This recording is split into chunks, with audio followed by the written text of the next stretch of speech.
अब हमारे साथ हैं हमारे हिस्ट्री के, त्रिशूल डिफेंस एकेडमी के हिस्ट्री के जाने माने टीचर, जाने माने एक्सपर्ट मिस्टर सोमित श्रीवास्तव सर। इनका बहुत ही अच्छा एक्सपीरियंस रहा है सीडीएस के क्वेश्चन पेपर में। हमेशा प्रीवियस ईयर्स में भी सोमित सर के पढ़ाए हुए बहुत सारे क्वेश्चंस आए और सोमित सर की क्लास में बच्चों को इतना ज़्यादा इंटरेस्ट आता है क्योंकि सर का पढ़ाया हुआ अक्सर क्वेश्चन पेपर में होता है, इसलिए स्टूडेंट्स बहुत ही फोकस्ड होकर सर की क्लास अटेंड करते हैं। तो चलिए बात करते हैं सर से। सर आप आज के जो क्वेश्चन पेपर था सीडीएस 1 2021 का, उसमें हिस्ट्री के कितने क्वेश्चंस आए? हिस्ट्री के लगभग 10 क्वेश्चन आपके हमारे पढ़ाए हुए आए हैं।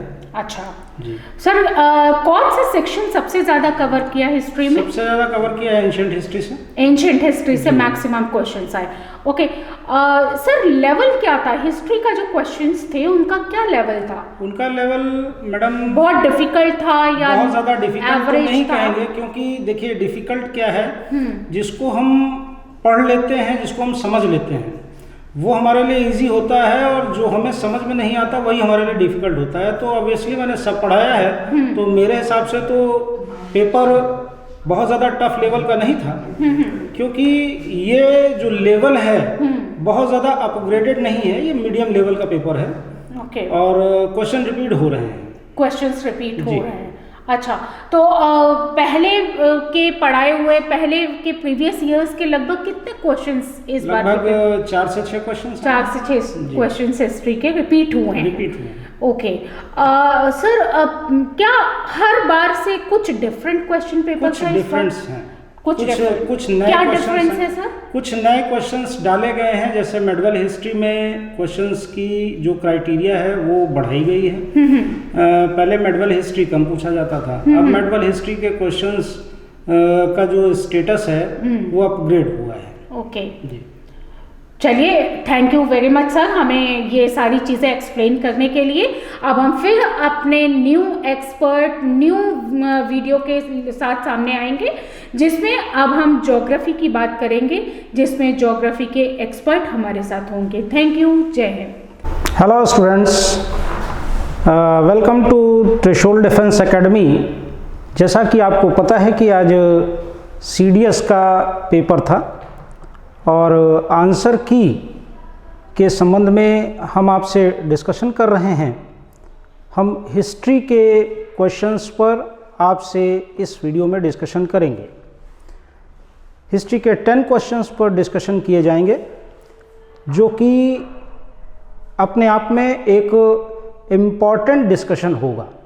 तो चलिए शुरू करते हैं हिस्ट्री के 10 क्वेश्चंस के discussion about the CDS examination.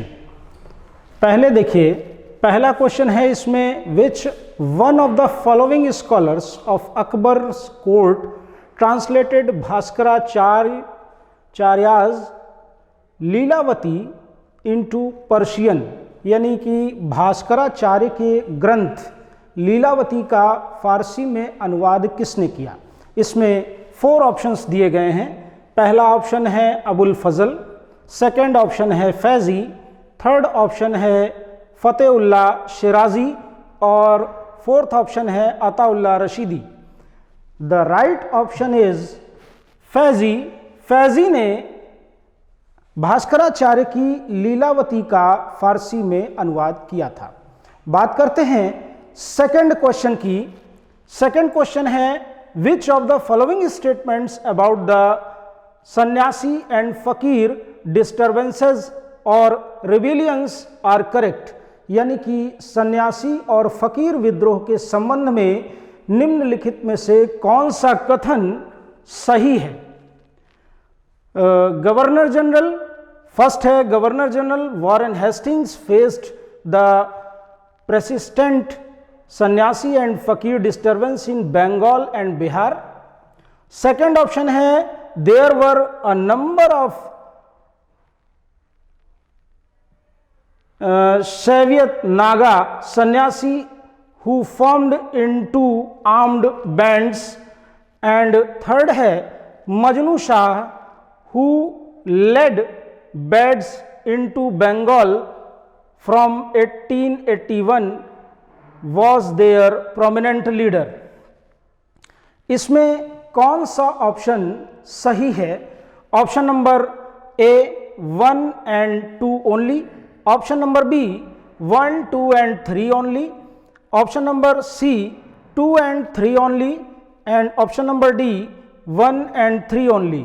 The correct answer is option number 1 या option number A 1 and 2 only, क्योंकि फकीर विद्रोह जो था वो मजनू शाह और चिराग अली के द्वारा चलाया गया था।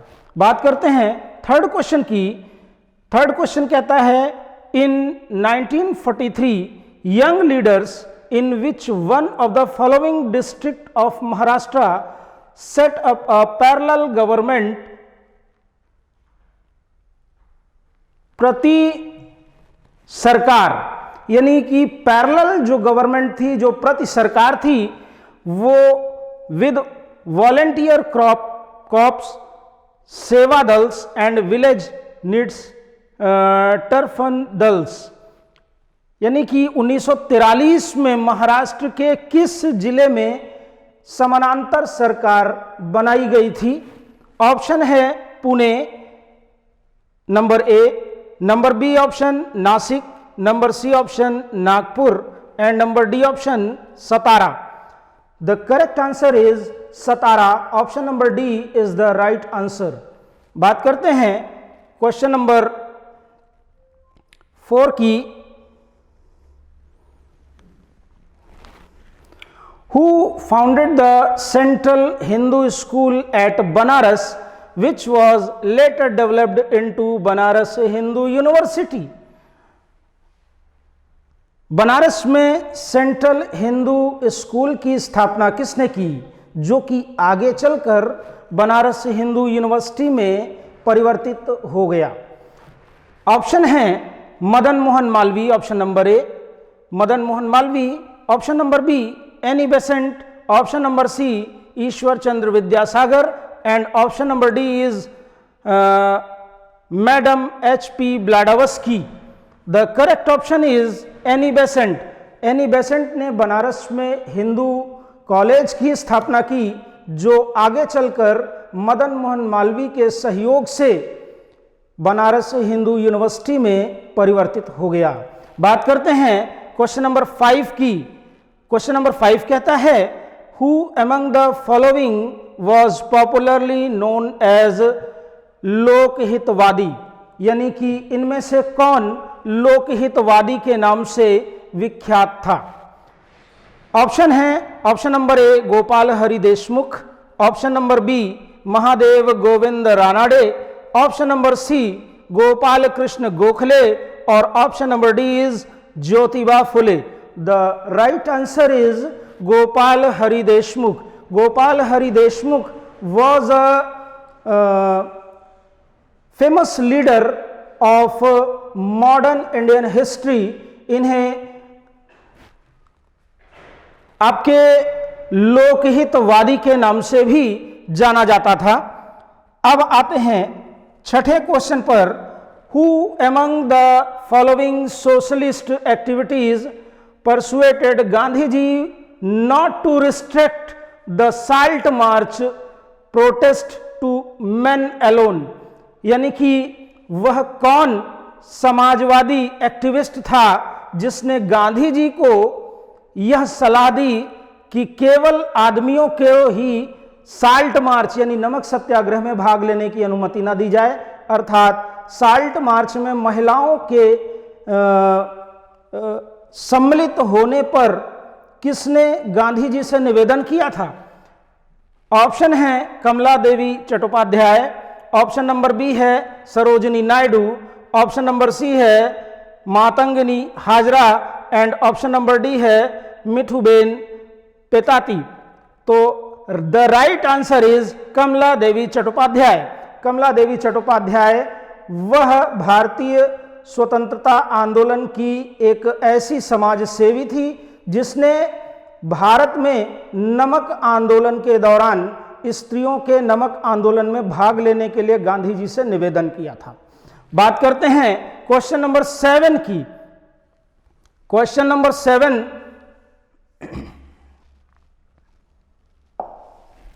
क्वेश्चन नंबर 7 कहता है कि विच one of the following painter was not associated with Humayun. इनमें से कौन सा चित्रकार हुमायूं से संबंधित नहीं था। The option is Mir Syed Ali, मौलाना दोस्त मुसाविर, मौलाना यूसुफ एंड बेजहाद। तो द करेक्ट आंसर इज मौलाना यूसुफ। मौलाना यूसुफ हुमायूं के समय का चित्रकार नहीं था। बात करते हैं 8वें क्वेश्चन की। Francisco Bernier was physician too. Francisco Bernier किसके साथ जुड़ा हुआ चिकित्सक था। अब बात करें ऑप्शन की। फर्स्ट ऑप्शन है प्रिंस मुराद, सेकंड ऑप्शन है प्रिंसेस जहांरा, थर्ड ऑप्शन है emperor Shahjahan and fourth option है प्रिंस दाराशिको। फ्रांसिस्को बर्नियर का नाम आते ही दाराशिको का नाम अपने आप दिमाग में उभर आता है। दाराशिको ही वह मुगल शहजादा था जिसने फ्रांसिस्को बर्नियर को अपने चिकित्सक के रूप में नियुक्त किया था। इसलिए इसका ऑप्शन नंबर डी करेक्ट होगा, यानी prince Dara Shikoh is the right answer. बात करते हैं क्वेश्चन नंबर 9 की। Which of the following British was taken over by Surajmal Nagarmal group. Surajmal Nagarmal group ने किस ब्रिटिश कंपनी को ओवरटेक किया, यानी किस ब्रिटिश कंपनी को सूरजमल नागरमल एसोसिएशन ने खरीदा था। ऑप्शन है ऑप्शन ए है मैक्लियोड, ऑप्शन बी है ऑक्टेवियस स्टील, ऑप्शन डी है डेवनपोर्ट एंड ऑप्शन डी है एंड्रू यूले। तो the correct answer is McLeod. McLeod नाम की ब्रिटिश कंपनी को नागरमल और सूरजमल एसोसिएट्स ने टेक ओवर किया था। अब बात करते हैं लास्ट क्वेश्चन की। लास्ट क्वेश्चन यानी क्वेश्चन नंबर 10 है which one of the following statement about the British Indian medical services यानी IMS इज नॉट करेक्ट। यानी कि निम्नलिखित स्टेटमेंट्स में ब्रिटिश इंडियन मेडिकल सर्विस के बारे में क्या सही नहीं है। ऑप्शन है IMS began in 1764, option number B है it recruited health professionals by means of a competitive examination, option C है Indians were never admitted to IMS and option D है the IMS was at first meant to look after the troops. The correct answer is option number A. IMS began in 1764 is not correct answer। यानी इस तरह से आपके history के 10 questions पर हमने discuss किया। उम्मीद है कि आपको यह डिस्कशन अच्छा लगा होगा। अपने कमेंट्स और लाइक्स करना ना भूलें। Thank you. जय हिंद एवरीवन। आप फिर से हमारे साथ आज के CDS 1 2021 के क्वेश्चन पेपर का सल्यूशन लेके आज के CDS एग्जाम के GS में आए हुए पॉलिटी के क्वेश्चंस को एनालाइज करने के लिए हमारे साथ हैं हमारे पॉलिटी एक्सपर्ट मिस्टर दीपक पांडे सर। और दीपक पांडे सर अब आपको बताएंगे कि क्वेश्चन पेपर का क्या लेवल था, कहाँ से ज़्यादा क्वेश्चंस पूछे गए थे। दीपक पांडे सर हमारी एकेडमी के एक जाने माने पॉलिटी के एक्सपर्ट हैं। तो चलिए बात करते हैं दीपक सर से। दीपक सर, थैंक यू मैम। सबसे पहले तो सर आप ये बताइए कि पॉलिटी ओवरऑल GS में कितने क्वेश्चंस थे आज के पेपर में। अगर आज का पेपर एनालिसिस किया जाए तो CDS के पेपर में अगर हम लोग GS के अंतर्गत बात करते हैं जिसमें पॉलिटिकल सिस्टम या कॉन्स्टिट्यूशनल से जो है करीब 15 से 18 क्वेश्चन के आसपास क्वेश्चन पूछे गए हैं। और अगर उसमें करंट का भी क्वेश्चन पॉलिटिकल सिस्टम से आप ऐड कर लेंगे तो 20 to 25 क्वेश्चन के आसपास आपको मिलेंगे। हमको पेपर देख के इस बात का खुशी हुआ कि मेरे क्लास लेक्चर से क्वेश्चन जो है सीधे सीधे पूछे गए हैं। और वैसे क्वेश्चंस के बारे में मैंने बच्चों को बार बार जो है क्लास में जो है इस बात को आइडेंटिफाई भी किया था कि ये टॉपिक्स जो है एग्जाम के लिए बहुत इंपॉर्टेंट है, यहाँ से इस टाइप के क्वेश्चन पूछे जाएंगे।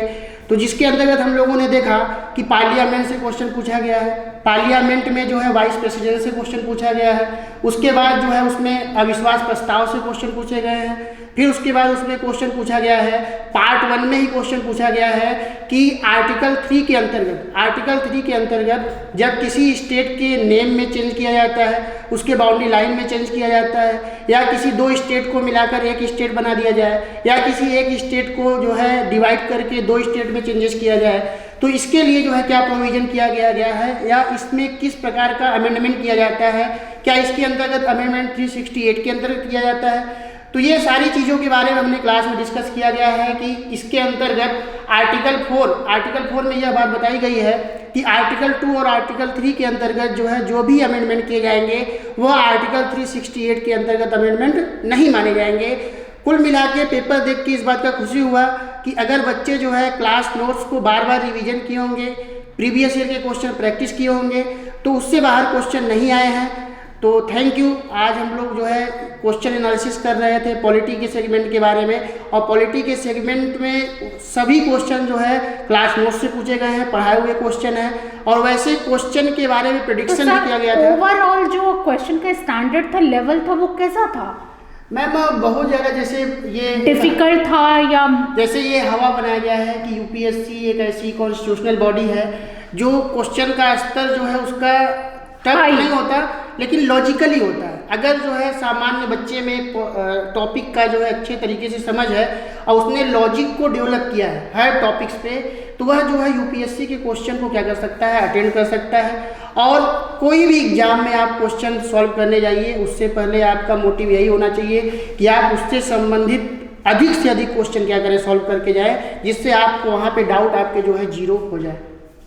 ओके सर, मैक्सिमम क्वेश्चन कौन से कहाँ से कवर किए थे पॉलिटी में? देखिए सबसे ज़्यादा जो क्वेश्चन पूछे गए हैं किस टॉपिक से? फंडामेंटल राइट्स से 2 क्वेश्चन पूछे गए, 2 से 3 क्वेश्चन फंडामेंटल राइट्स है। उसके अलावा जो है उसमें क्वेश्चन जो है पार्लियामेंट्री सिस्टम से पूछे गए, पार्लियामेंट में आप आएंगे तो वाइस प्रेसिडेंट से सीधे क्वेश्चन पूछे गए हैं। उसके अलावा टोटल कितने क्वेश्चन है पॉलिटी के? ये अगर सीधे कोर एरियाज, अगर आप उसके ट्रेडिशनल पॉलिटी पे जाएंगे तो 12 से 15 से 18 क्वेश्चन जो है पूछे गए हैं। लेकिन अगर उसमें करंट पॉलिटिकल सिस्टम ऐड कर देंगे तो ये मान लीजिए कि जो है 25 क्वेश्चन के आसपास जो है आपके एग्जाम में क्वेश्चन पूछे गए हैं। तो ये था हमारा पॉलिटी का एनालिसिस।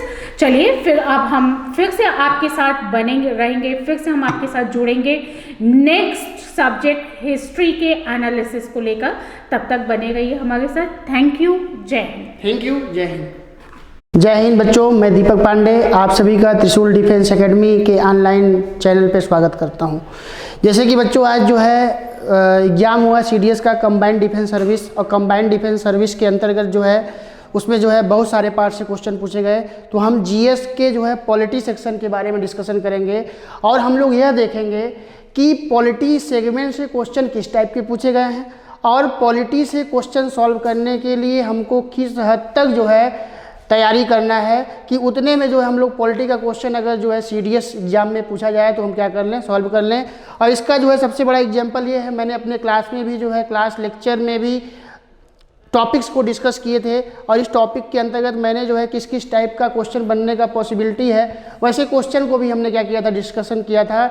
बच्चे जो एग्ज़ाम दिए होंगे उनको ये लगा होगा कि जो है कि जो भी सेक्शन से क्वेश्चन आए हुए हैं वो सीधे क्लास नोट से क्या किए गए हैं, पूछे गए।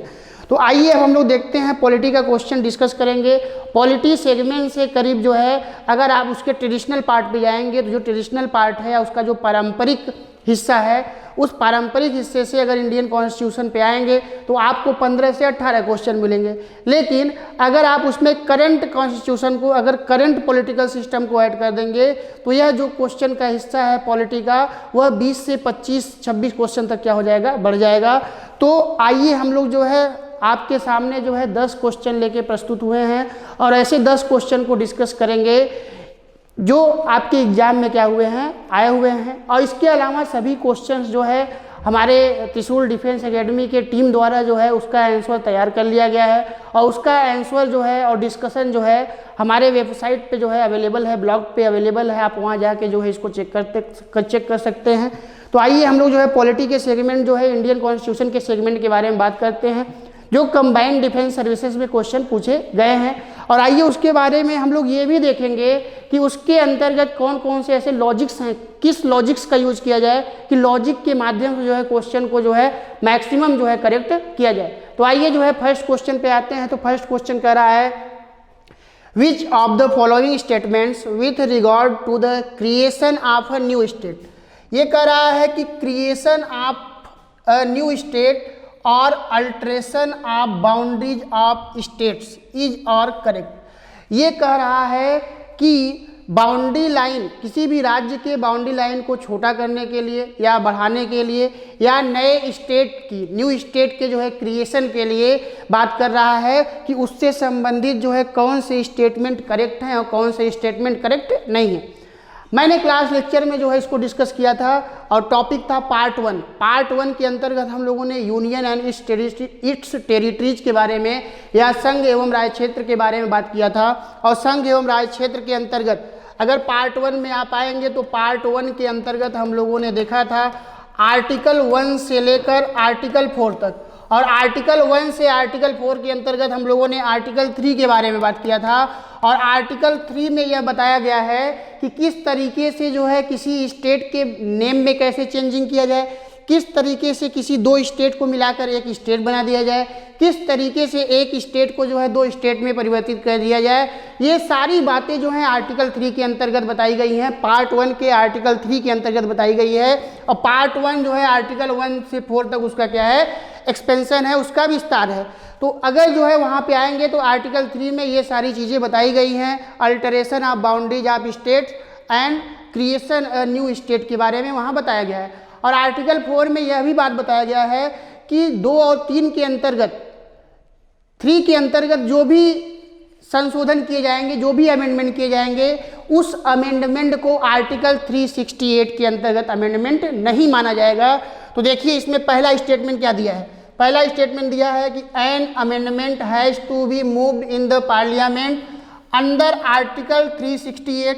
तो हमने बताया कि जो भी अमेंडमेंट स्टेट से संबंधित किए जाएंगे, उसके क्रिएशन से संबंधित या उसके अल्टरेशन बाउंड्री से संबंधित, उसमें जो है किसी भी प्रकार के 368 के अंतर्गत अमेंडमेंट नहीं माने जाएंगे।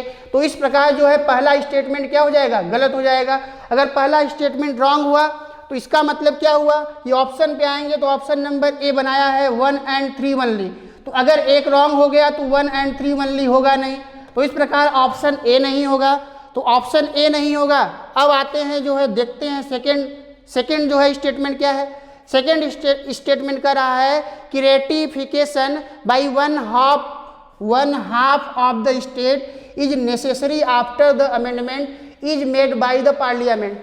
ये कह रहा है कि इसके लिए जो है आधे से अधिक राज्यों के समर्थन का जरूरत होना चाहिए। ऐसा कुछ नहीं है। उसके लिए मैंने बताया था कि प्रेसिडेंट ऑफ इंडिया के द्वारा इनिशिएट किया जाता है।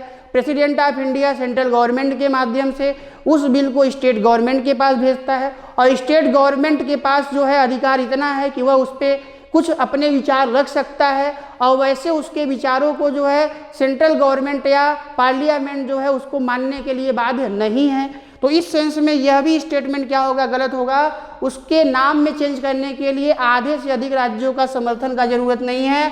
तो स्टेटमेंट सेकेंड भी रॉन्ग हो गया। तो अब आ जाइए, स्टेटमेंट अगर सेकेंड रॉन्ग हो गया तो उसके बाद सेकेंड रॉन्ग हो गया तो बी भी क्या हो गया, हट गया। थ्री जो है बचा हुआ है। 3 स्टेटमेंट हम लोगों ने पढ़ा नहीं है। 2 और 3 ये भी रॉन्ग हो गया।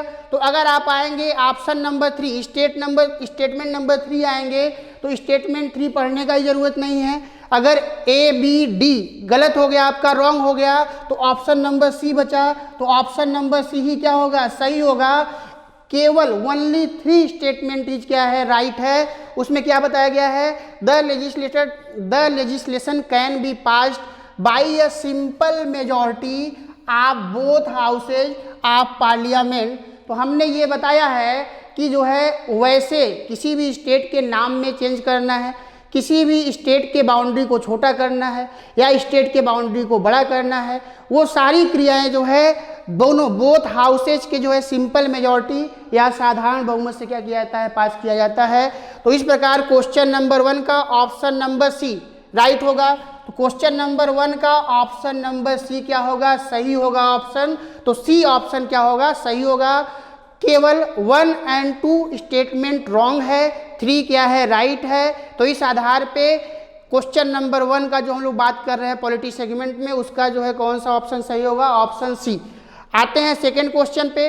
अगर आप सेकेंड क्वेश्चन पे आएंगे तो सेकेंड क्वेश्चन पंचायती राज सिस्टम, पंचायती राज व्यवस्था के बारे में बात कर रहा है, पंचायती राज सिस्टम के बारे में बात कर रहा है। और पंचायती राज सिस्टम के बारे में आएंगे तो पंचायती राज सिस्टम जो रूरल एरियाज में, ग्रामीण क्षेत्र में दिखाई देता है, तो उसके लिए पार्ट 9 का यूज किया गया है। कौन सा, पार्ट 9। पार्ट 9 में आएंगे या भाग 9 में आएंगे तो पंचायती राज व्यवस्था का बात किया गया है। पंचायती राज व्यवस्था या पंचायती राज सिस्टम पार्ट 9 के अंतर्गत अर्बन रूरल एरियाज में, ग्रामीण क्षेत्रों में दिखाई देता है। अर्बन एरियाज में म्यूनिसिपैलिटीज का बात किया गया है, तो ये रूरल एरियाज का बात कर रहा है। तो पंचायती राज सिस्टम आर करेक्ट, उससे संबंधित कौन से स्टेटमेंट करेक्ट हैं, उस स्टेटमेंट के बेसिस पे हम लोगों को जो है सही ऑप्शन पे पहुंचने हैं। पहला स्टेटमेंट कर रहा है all seats in a panchayat are filled by person chosen by direct election. ये कह रहा है कि पंचायती राज सिस्टम के अंतर्गत या पंचायती राज व्यवस्था के अंतर्गत ग्रामीण क्षेत्र में या जो है रूरल एरियाज में जो उसके सीट्स हैं, सभी सीट्स जो है डायरेक्ट इलेक्शन के माध्यम से क्या होते हैं। तो यह स्टेटमेंट क्या है, सही है। ऑप्शन स्टेटमेंट 1 क्या है, राइट है। स्टेटमेंट 1 राइट है। आते हैं स्टेटमेंट 2 पे। तो स्टेटमेंट 1 अगर राइट हो गया तो ये बताइए, ऑप्शन नंबर सी पे दिया है 2 एंड ओनली, ये ऑप्शन हट गया। उसके बाद डी में 2, 3 एंड 4 है, ये भी ऑप्शन हट गया। तो अब इसका मतलब ऑप्शन ए और ऑप्शन बी में से हम लोग का क्या होगा, राइट आंसर होगा। तो ऑप्शन ए और ऑप्शन बी राइट आंसर पे अगर आप आएंगे तो आइए हम लोग सेकेंड स्टेटमेंट पढ़ते हैं। सेकेंड स्टेटमेंट क्या कर रहा है, the Gram Sabha consist of person registered in the village electoral rolls. सही कह रहा है कि ग्राम सभा ऐसे लोगों को बोला जाता है जो वहाँ के वोटर लिस्ट में जिसका नाम होता है वैसे लोगों को मिलाकर ग्राम सभा का निर्माण होता है। तो स्टेटमेंट सेकेंड भी क्या है, राइट है। अगर स्टेटमेंट सेकेंड राइट है तो इसका मतलब स्टेटमेंट अगर सेकेंड क्या हुआ, राइट हुआ, तो इसका मतलब कि ए जो है रॉन्ग हो गया, क्योंकि ऑप्शन नंबर ए में सेकेंड है नहीं। तो ऑप्शन नंबर ए में सेकेंड नहीं है तो ए रॉन्ग हो गया। तो ऑप्शन नंबर बी बचा, यही ऑप्शन नंबर बी बचा है 1, 2 एंड 3 ओनली। 1, 2 एंड 3 ओनली कर रहा है the chairperson of a panchayat elected in accordance with law passed by each state. यह भी सही है। तो 1, 2, 3 सही है। 4 नंबर क्या है, रॉन्ग है। हर जगह हर स्टेट में 3 टीयर सिस्टम पंचायत का व्यवस्था नहीं किया गया है, त्रिस्तरीय पंचायतों का व्यवस्था नहीं किया गया है। तो इस प्रकार हम लोग का ऑप्शन नंबर बी सही होगा, 1, 2 and 3 only. Option number be absolutely right होगा। तो इस जो है यह ग्राम पंचायत के बारे में बात कर रहा है, पंचायती राज सिस्टम के बारे में बात कर रहा है। तो इसके लिए ऑप्शन बी क्या होगा, राइट होगा। Option number B is absolutely right. आते हैं थर्ड नंबर क्वेश्चन पे। अगर थर्ड नंबर क्वेश्चन पे आएंगे तो थर्ड नंबर क्वेश्चन कर रहा है which of the following statement is are correct. सही स्टेटमेंट का बात कर रहा है कि निम्न में से कौन से जो है स्टेटमेंट क्या है, पूरी तरीके से सही हैं। तो आइए हम लोग देखते हैं। यह भी पंचायतों से संबंधित है। पंचायतों में ये जो है स्टेट इलेक्शन कमीशन से संबंधित पूछा गया है। तो आइए देखते हैं पहला स्टेटमेंट क्या है। पहला स्टेटमेंट कर रहा है the election to the panchayat, the election to the panchayat are conducted by the state election commission. यह कह रहा है कि जो रूरल एरियाज में पंचायतों का इलेक्शन होता है, पंचायतों का चुनाव होता है, क्या वह इलेक्शन स्टेट कमीशन के द्वारा कराया जाता है। एब्सोल्युटली राइट है। वह इलेक्शन जो है ग्राम पंचायत में जो है स्टेट इलेक्शन कमीशन के द्वारा किया जाता है। तो स्टेटमेंट 1 क्या होगा, सही होगा। अगर स्टेटमेंट 1 सही होगा तो इसका मतलब ये ऑप्शन नंबर ए नहीं होगा, क्योंकि इसमें 1 स्टेटमेंट शामिल ही नहीं है, केवल 2 ओनली बोल रहा है। अब आइए देखते हैं, हम लोग के पास ऑप्शन बचे हैं B, C and D.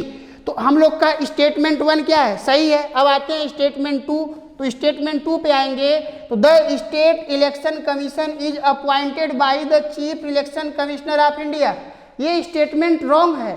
Chief election commissioner of India जो है उसको अपॉइंट नहीं करता, उसको गवर्नर करता है। कौन करता है?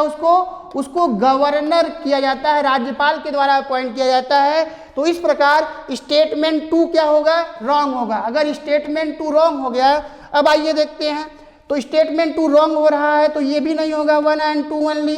उसके अलावा अगर आप 1, 2 and 3 ओनली पे आएंगे ये भी नहीं होगा, क्योंकि 2 क्या हो गया? रॉन्ग हो गया।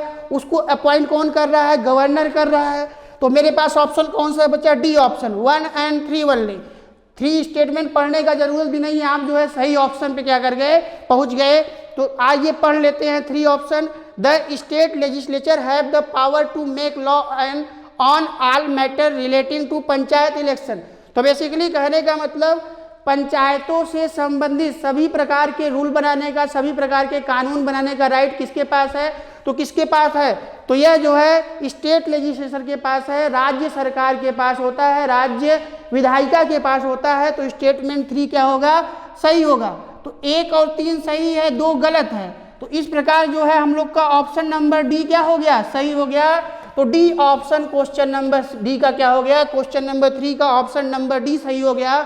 यह जो है हम लोग जो है क्वेश्चन नंबर 3 का बात किए जो स्टेट इलेक्शन कमिश्नर से संबंधित था। अब आइए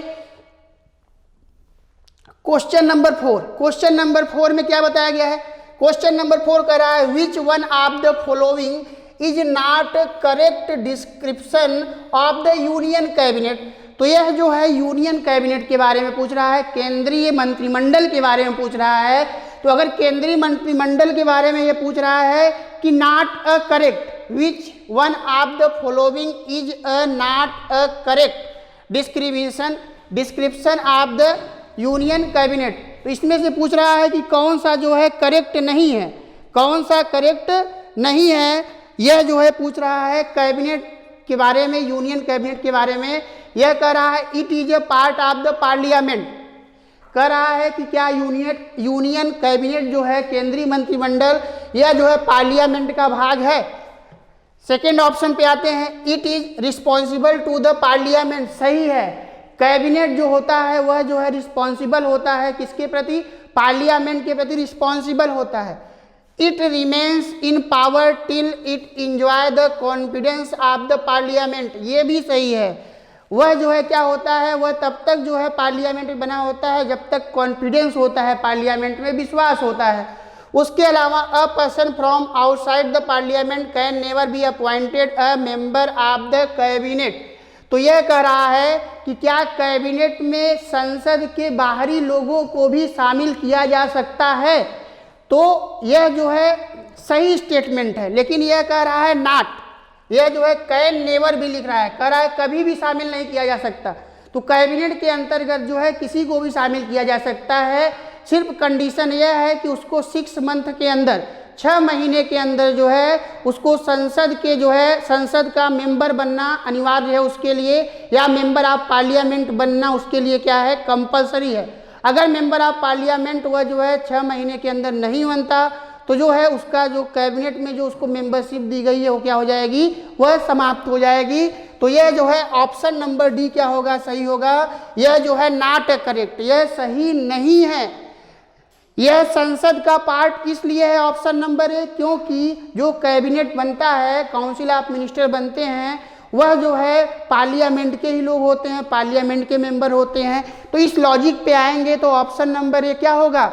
राइट है। जबकि ऑप्शन नंबर डी क्या है? रॉन्ग है, क्योंकि जो है कैबिनेट मिनिस्ट्री में जो है किसी को भी शामिल किया जा सकता है, सिर्फ उसके लिए कंडीशन यह है कि 6 मंथ के अंदर जो है क्या होना है? 6 मंथ के अंदर उसको जो है मेंबर ऑफ पार्लियामेंट का जो है मेंबरशिप प्राप्त करना है।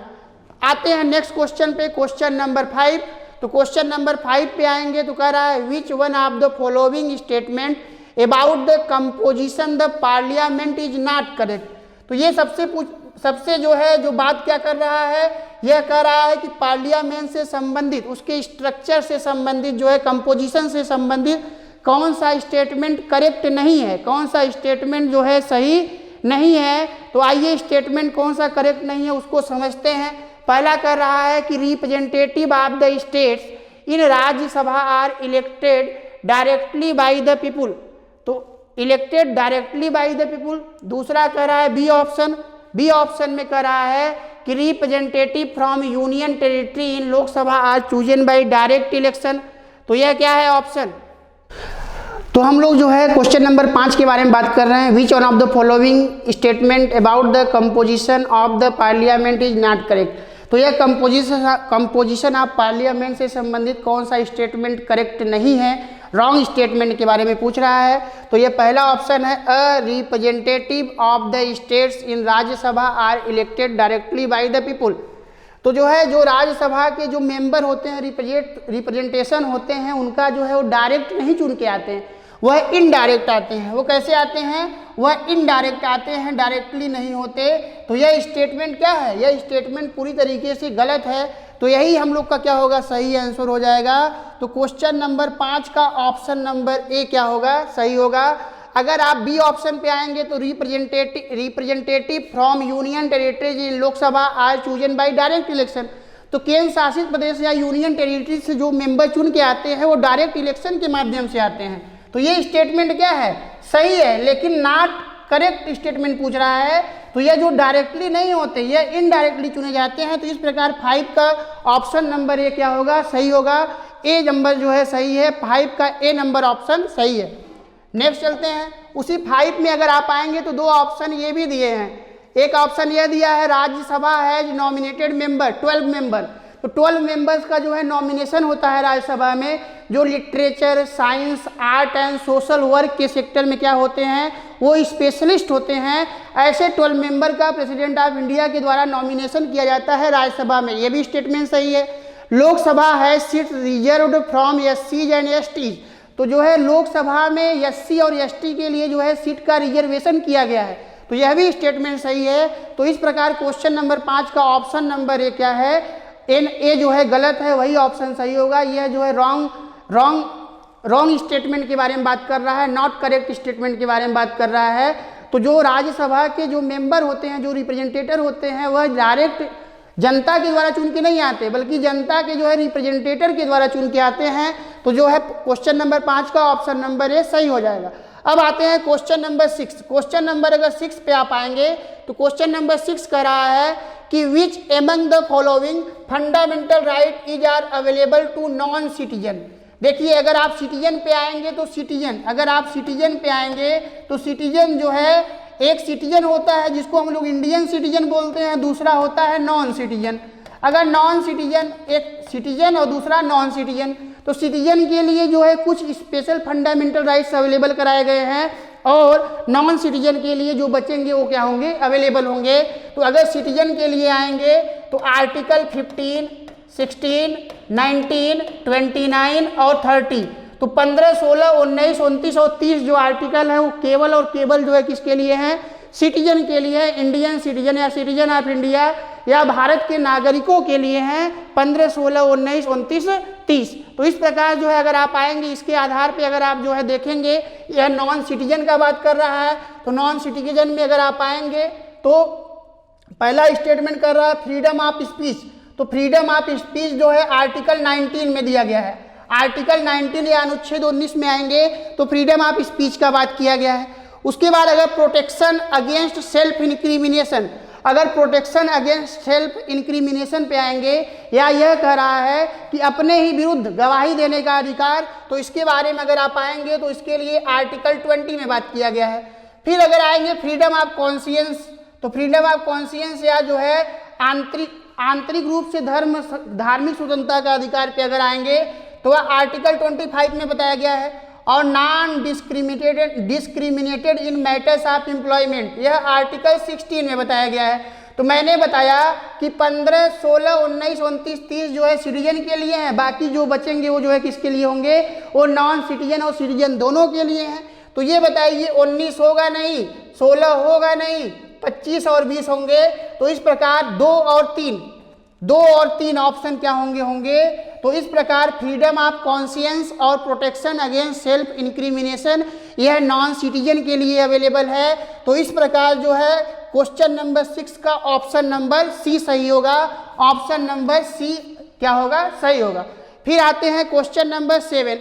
अगर क्वेश्चन नंबर 7 पे आएंगे तो वाइस प्रेसिडेंट से क्वेश्चन पूछा गया है। किससे पूछा गया है, वाइस प्रेसिडेंट से क्वेश्चन पूछा गया है और कह रहा है कि vice president of the India is not correct. इससे संबंधित कौन सा जो है स्टेटमेंट करेक्ट नहीं है, सही नहीं है। तो आइए देखते हैं। यह कह रहा है option number A, he is not eligible for re election, he is not eligible for re election. दूसरा बोल रहा है he must not be less than 35 year of age. C option है he is elected by member of an electoral college consisting of members of both houses of parliament.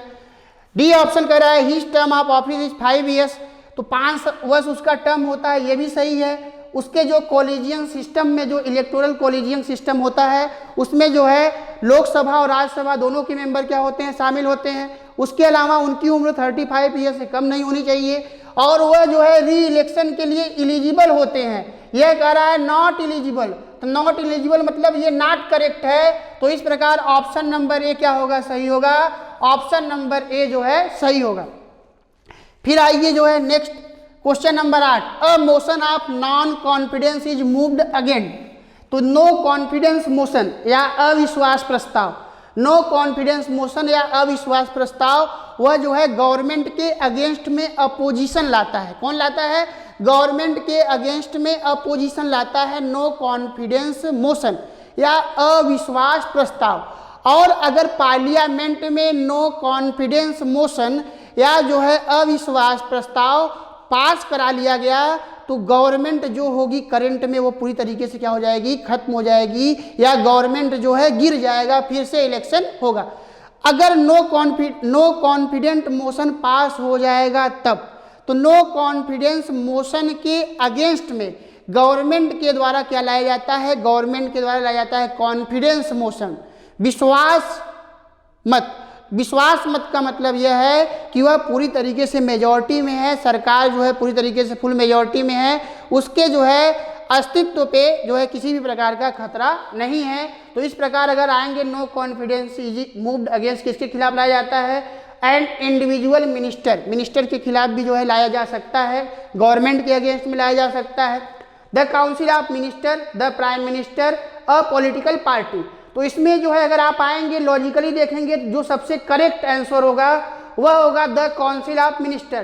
तो council of minister के अंतर्गत individual minister भी आएंगे और prime minister भी इसी के अंतर्गत आएंगे। तो इस प्रकार क्वेश्चन नंबर 8 का ऑप्शन नंबर बी सही होगा। कौन सा ऑप्शन सही होगा, तो ऑप्शन नंबर जो है बी सही होगा।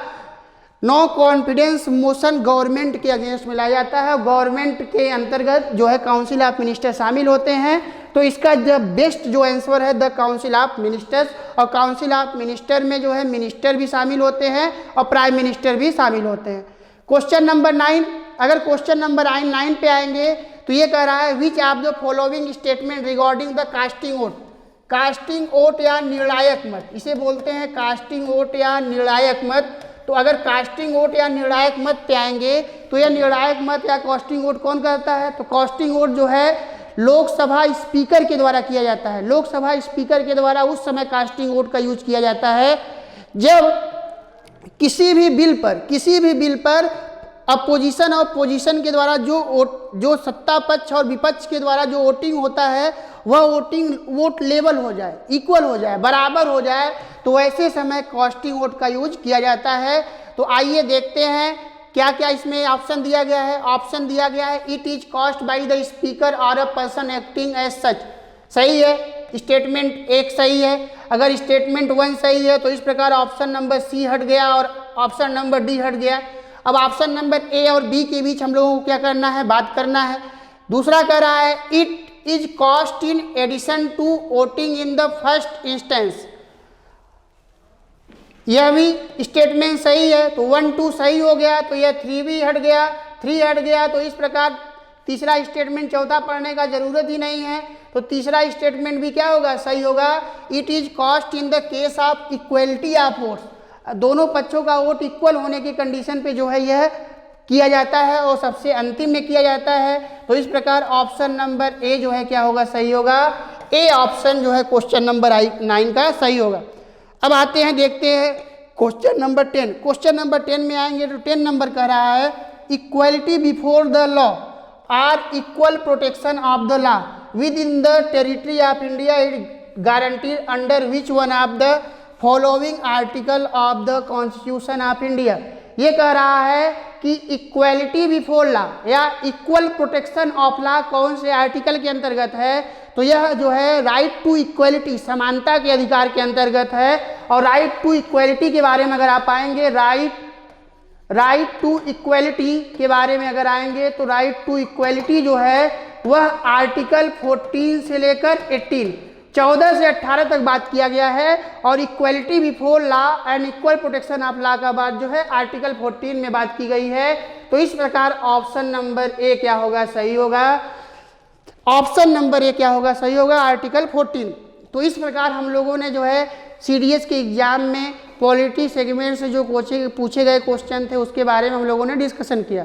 और मैंने ये पहले भी बोला, अपने क्लास के बच्चों को भी बोलते रहता था कि आपको क्वेश्चन जो है सीधे क्लास नोट्स से मिलेंगे। जो लेक्चर में जो है मेरे द्वारा लेक्चर दिए जा रहे हैं उस लेक्चर से सीधे सीधे क्वेश्चन पूछे गए हैं। सिर्फ आपको क्लास नोट्स को क्या करना है, बार बार रिवीजन करना है और प्रीवियस ईयर में आए हुए क्वेश्चन को बार बार क्या करने हैं, रिवीजन करने हैं। क्वेश्चन बनाने के मेथड को क्या करना है, सीखना है। आपको ये भी सीखना है कि 4 ऑप्शन में से कैसे ऑप्शन को एलिमिनेट किया जाए। तो एलिमिनेशन ऑफ ऑप्शन को भी क्या करना है, सीखना है। जब आप चाहते हैं कि मल्टीपल चॉइस क्वेश्चन में आपका परफॉर्मेंस बेहतर हो, तो जो है हम लोगों ने जो है 10 क्वेश्चन के बारे में डिस्कशन किया और पूरे होल, इसके अलावा जो क्वेश्चन और भी पॉलिटी के हैं वो सभी क्वेश्चन, उसके अलावा जीएस के जितने क्वेश्चन हैं या जो है बायोलॉजी, मैथ्स या जो भी उसके अलावा जो है क्या बोलते हैं कि केमिस्ट्री, फिजिक्स के जो क्वेश्चन हैं, सारे क्वेश्चन जो है त्रिशूल डिफेंस एकेडमी के ब्लॉग पर जो है सॉल्व किए हुए हैं। आप वहाँ पे जाके इसको क्या कर सकते हैं, चेक कर सकते हैं। तो जय हिंद, थैंक यू। हम लोग का डिस्कशन यहीं तक, धन्यवाद। चलिए अब बढ़ते हैं हम ज्योग्राफी की ओर। अब आज के सीडीएस 1 2021 में ज्योग्राफी का क्या स्टेटस, क्या स्टैंडर्ड, क्या लेवल रहा, हम बात करते हैं हमारे त्रिशूल डिफेंस एकेडमी के geography expert mister Manish sir.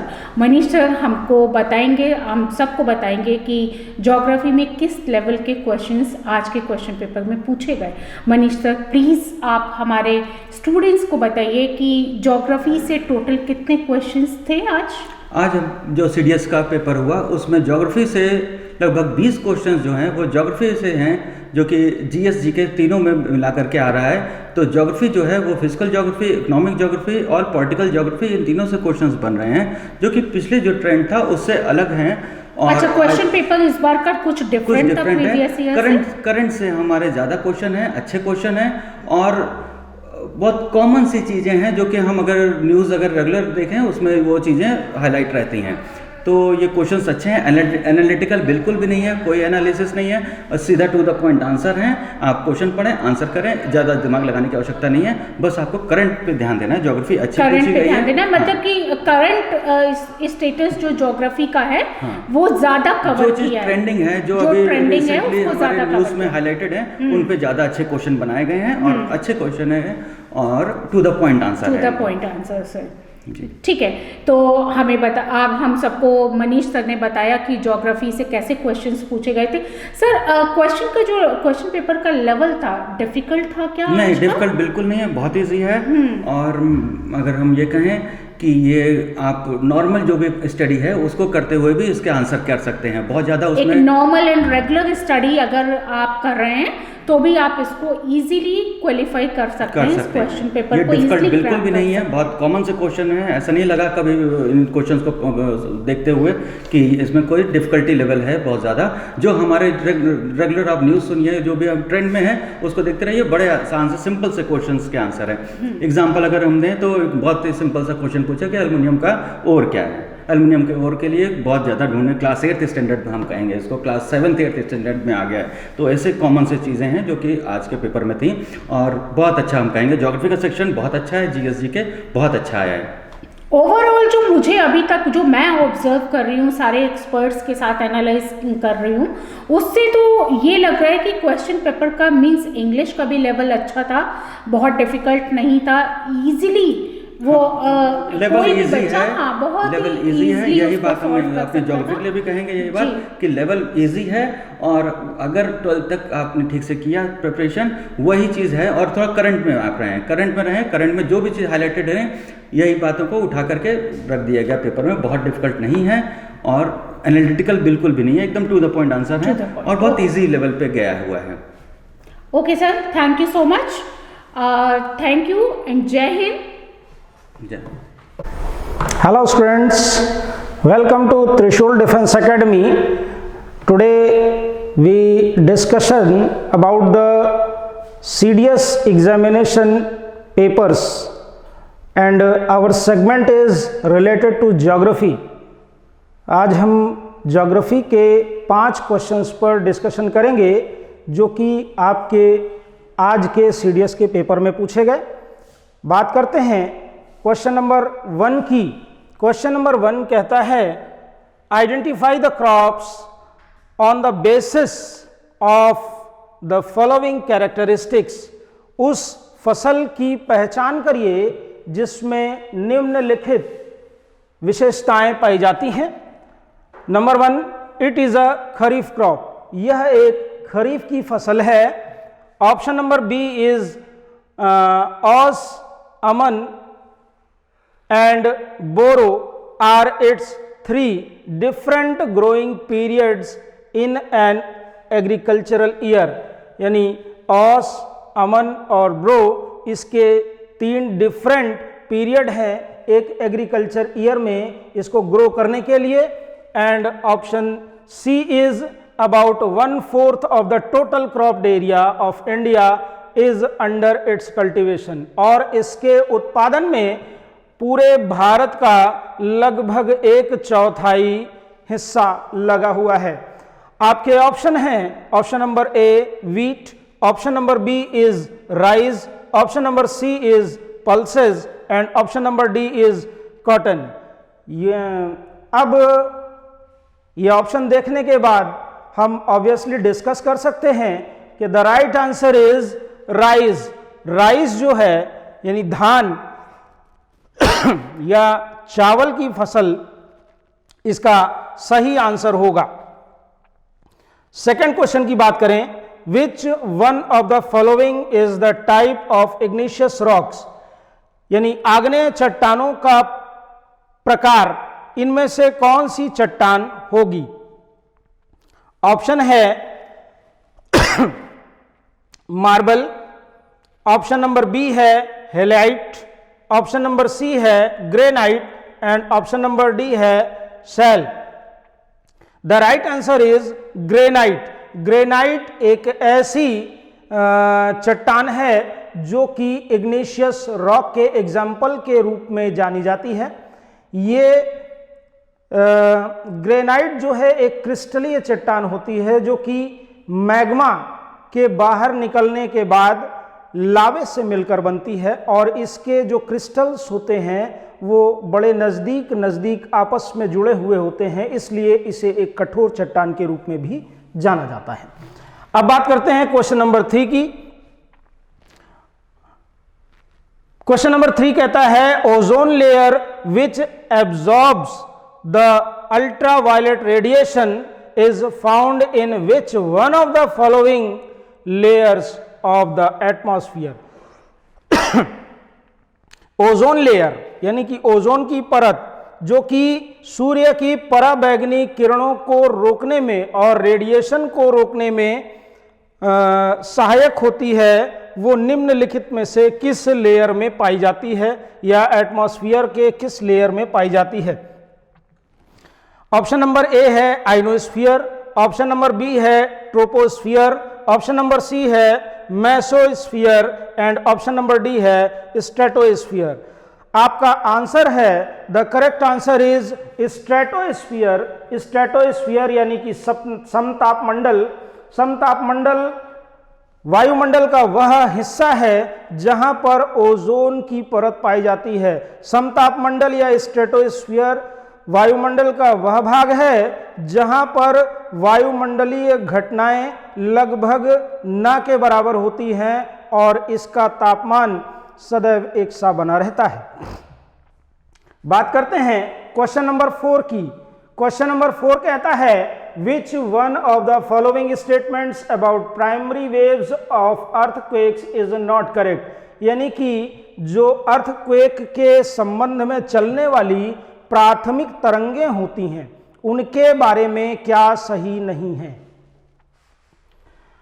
Option है they are similar to sound waves, यानी कि वे साउंड वेव्स की तरह होती हैं।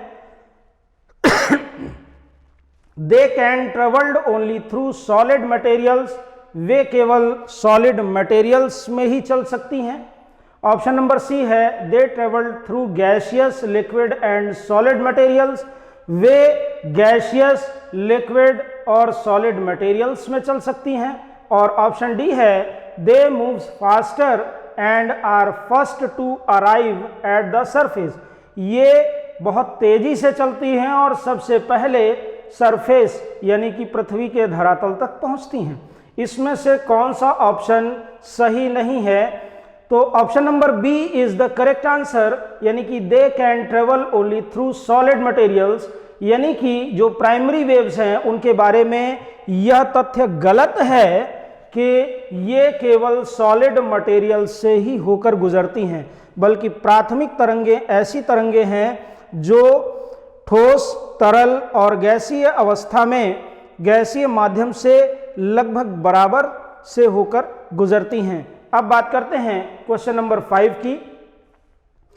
क्वेश्चन नंबर 5 कहता है milpa and ladang are different name for. Milpa और लदांग दो अलग अलग नाम हैं किसके? ऑप्शन नंबर ए है shifting cultivation, option number B है mixing farming, option number C है truck farming and option number D है प्लांटेशन एग्रीकल्चर।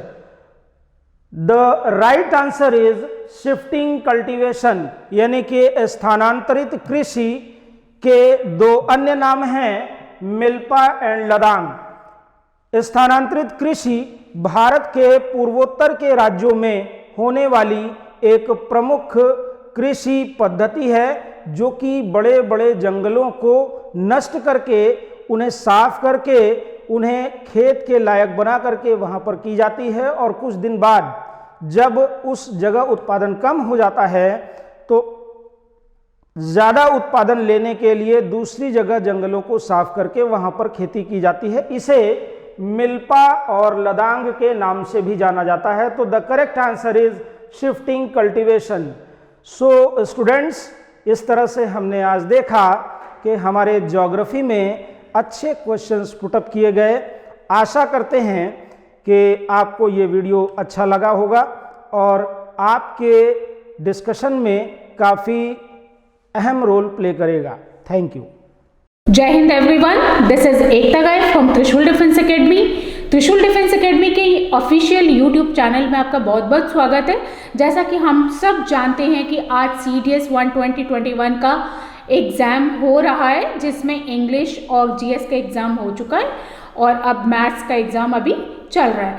तो अब हम आपके साथ फिर से हमारे त्रिशूल डिफेंस एकेडमी के physics expert mister Praveen Tiwari sir हैं, जो कि पूरे क्वेश्चन पेपर का ओवरऑल एनालिसिस करेंगे।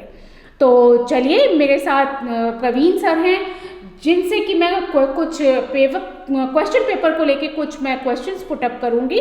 सर, आप सबसे पहले ये बताइए कि क्वेश्चन पेपर का ओवरऑल स्टैंडर्ड क्या था? जैसा कि CDS का पेपर हुआ करता है हर बार, ठीक वैसा ये एक जनरल साइंस स्टैंडर्ड है, क्योंकि हम जनरल साइंस देते हैं, कोई ऐसा फिजिक्स का पेपर होता नहीं है उसमें। जनरल साइंस सामान्य ज्ञान का पेपर होता है। उसके अकॉर्डिंग जो पेपर है काफ़ी अच्छा पेपर था। फिजिक्स से 10 क्वेश्चन पूछे गए उसमें। अच्छा। जैसा कि यूजुअली होता था, कभी 8 कभी 12, इस बार 10 क्वेश्चन पूछे गए हैं और एक अच्छा क्वेश्चन पेपर है। जिसने डीप कायदे से पढ़ाई की होगी 10th में, तो उस आसानी से ये पेपर कर सकता है। ओके सर, सबसे ज़्यादा क्वेश्चंस कहाँ से कवर किए थे इस बार के क्वेश्चन पेपर में? इस बार पेपर में मैम सबसे अच्छी बात यही रही कि किसी पर्टिकुलर यूनिट से क्वेश्चन ज़्यादा नहीं पूछे गए। अच्छा। एक एक क्वेश्चन कर करके सभी यूनिट्स को कवर किया गया। 10 में से एक दो जैसे एक क्वेश्चन इलेक्ट्रिसिटी से पूछा गया, तो एक हीट से पूछा गया है, 2 मैकेनिक्स से पूछे गए हैं, मोशन से एक क्वेश्चन पूछा गया है। तो हर यूनिट को लगभग कवर करने का कोशिश किया गया है, एक दो क्वेश्चन दे करके। ओके, इस बार का question paper sir previous years के क्वेश्चन पेपर से कुछ डिफरेंट था? हाँ, कुछ आपको लगा कि थोड़ा कुछ डिफरेंट है, कुछ अलग सी चीज है? हाँ, थोड़ा सा डिफरेंस रहा मैम। जैसे इसके पहले जो क्वेश्चंस हुआ करते थे, जो अभी सीडीएस के पेपर हम लोग इसके पहले सोल्यूशन दे चुके हैं, उसमें हम लोग देखते थे कि जो हमारा क्वेश्चन पेपर हुआ करता था उसमें या तो कई बार किसी पर्टिकुलर यूनिट से 3-4 क्वेश्चन आ गए, तो जिसका वो यूनिट अच्छा से पढ़ा हुआ है वो आसानी से पेपर कर लेता था, जिसका कोई पर्टिकुलर एक यूनिट छूट गया है तो वो उसको बिल्कुल नहीं कर पाता था। इस बार हम पूरे सिलेबस को कवर करके हमको क्वेश्चन पेपर मिला है, जिससे सभी बच्चे कुछ ना कुछ क्वेश्चन तो सब ने ही अटेम्प्ट किए होंगे। हाँ, क्योंकि ऐसा तो है नहीं कि किसी ने कुछ छोड़ा होगा। हाँ। अगर सारी यूनिट्स को कवर किया होगा तो एक एक दो दो क्वेश्चन हाँ, तो पूरा सब वही कर पाएगा जिसने पूरा पढ़ा होगा, लेकिन थोड़ा थोड़ा सभी कर सकते हैं क्योंकि कुछ ना कुछ तो सभी पढ़ के गए हैं। क्वालिफाइंग तो सभी ने किया हाँ। होगा, इतना तो डिफिकल्ट भी नहीं था। मीन्स जो लेवल था क्वेश्चन पेपर का वो सर कैसा था? एवरेज था, मॉडरेट? एवरेज है, एवरेज लेवल का पेपर है। जो बच्चे हमारे क्लासरूम स्टूडेंट्स हैं वो काफी खुश हुए होंगे ऐसा पेपर देख करके, जिन्होंने फिजिक्स पढ़ा है यहाँ पे, जनरल साइंस के जो हमारे यहाँ स्टूडेंट्स हैं उनके लिए पेपर काफी आसान रहा होगा। कुछ क्वेश्चन हैं जो उन्होंने क्लास में भी किए हुए हैं। ओके, तो ये था ओवरऑल एनालिसिस। अब प्रवीण सर जो हमारे त्रिशूल डिफेंस एकेडमी में फिजिक्स के एक्सपर्ट हैं, सर अभी आपको ओवरऑल फिजिक्स के का सॉल्यूशन अभी तुरंत आपको वीडियो के थ्रू दे देंगे। और अब आपको अगर आंसर की चाहिए तो आंसर की हमारी आप शाम तक डाउनलोड कर सकते हैं त्रिशूल डिफेंस एकेडमी की वेबसाइट पे जाके, और वीडियो सॉल्यूशंस भी हमारे जल्द ही अपलोड होने वाले हैं। फाइन, तो इसी के साथ थैंक यू, जय हिंद। जय हिंद स्टूडेंट्स। आज हम देखेंगे सीडीएस 2021 का जो फर्स्ट पेपर है उसको कैसे सॉल्व करें, क्या क्या क्वेश्चंस हैं, कैसे उसको आसानी से सॉल्व किया जा सकता था, उसका सही मेथड क्या है। सबसे पहले देखें, we are given 3 copper wires of different lengths and different area of cross section, which of the following have same height, which would have highest resistivity। यहाँ पे हमको बताना है कि किसकी रजिस्टिविटी, प्रतिरोधकता किसकी ज़्यादा होगी। तो इसके लिए आपके पास फॉर्मूला है R is equals to rho L by A। अब according to this we have to solve कि इसमें से किसका रेजिस्टेंस ज़्यादा होगा। तो यहाँ पे कह रहा है सभी बने हुए किसके हैं, कॉपर के। कॉपर के बने होने का मतलब उनकी रजिस्टिविटी रो की वैल्यू सेम है, लेकिन इनके रेजिस्टेंसेस अलग अलग होने वाले हैं depending upon the ratio of. तो यहाँ पे जो रेजिस्टेंस होने वाला है वो प्रोपोर्शनेट होगा लेंथ अपॉन एरिया के।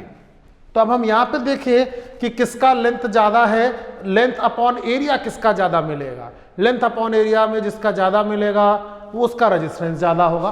फॉर ऑप्शन ए हमारा लेंथ कितना है, ऑप्शन ए के लिए देखें तो लिखेंगे 0.5।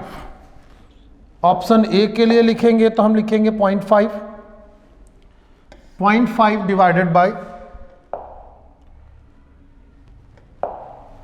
0.5 दिया हुआ है लेंथ, डायमीटर दिया हुआ है 1। ठीक, तो इसका अगर हम रेडियस लें या रेशियो हमको करना है तो रेडियस निकालने की भी जरूरत नहीं है, इसको सीधे आप लिख सकते हैं मीटर में 10⁻³ और इसका स्क्वायर।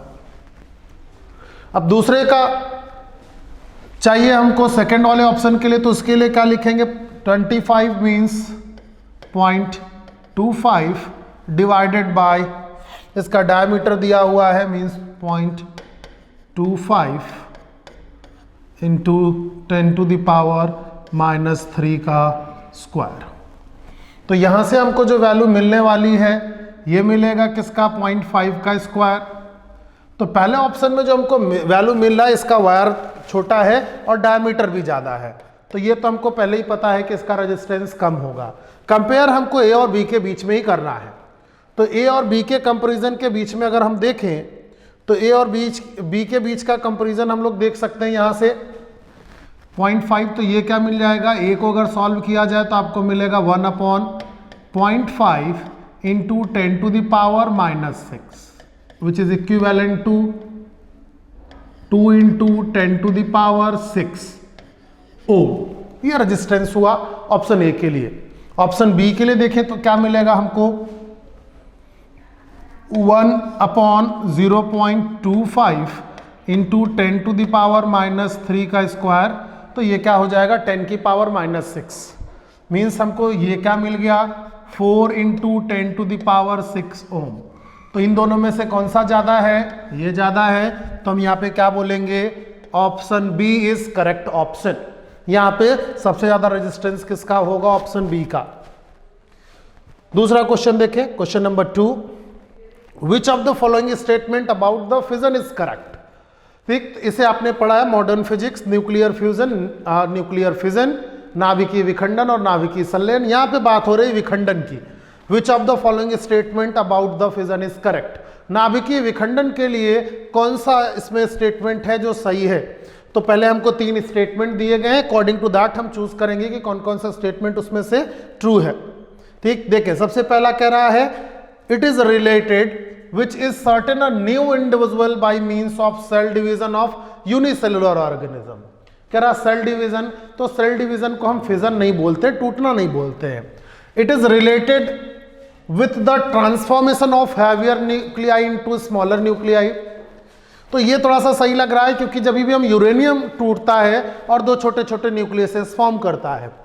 थर्ड स्टेटमेंट कह रहा है it is related with the creation of heavier nucleus by means of combining 2 higher nuclei. ठीक, तो कह रहा है कि यहाँ पे जो होगा 2 छोटे न्यूक्लियस को बना करके, छोटे छोटे न्यूक्लियसेस को कंबाइन करके एक बड़ा न्यूक्लियस बनाते हैं, तो वो क्या होगा, उसे हम फ्यूजन बोलते हैं। तो फ्यूजन के लिए कौन सा स्टेटमेंट सही है, सेकंड ऑप्शन में देखें, so option B is correct.